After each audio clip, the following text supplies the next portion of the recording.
आमच्या भास्करराव जाधवांनी या संदर्भात अनेक गोष्टी मांडल्या।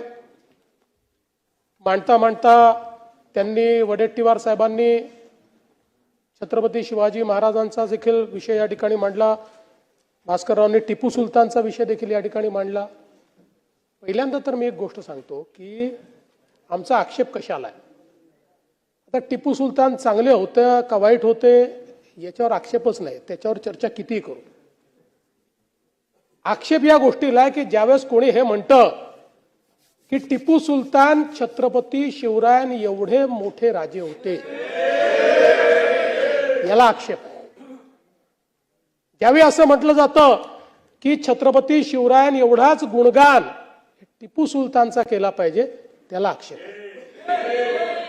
आणि तुम्हाला एक गोष्ट सांगतो, दुर्दैवाने या देशाच्या इतिहासाशी जी छेडछाड करण्यात आली त्यामध्ये वर्षानुवर्ष आम्हाला हे शिकवलं की टिपू सुलतान महान राजे होते, पण हे कधी सांगितलं नाही की 75,000 हिंदूंची आणि 33,000 नायरांची कत्तल करणारे देखील तेच टिपू सुलतान होते। नाही शिकवलं आम्हाला।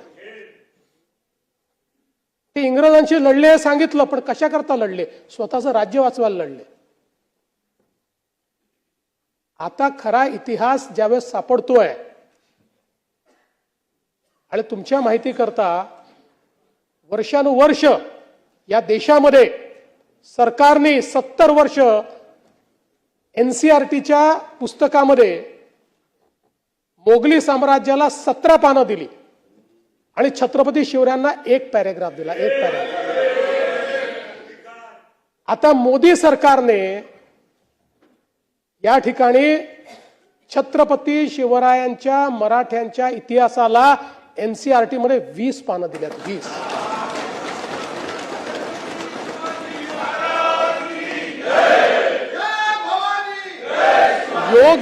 योग्य वेळी जर आपण नीट इतिहास शिकवला असता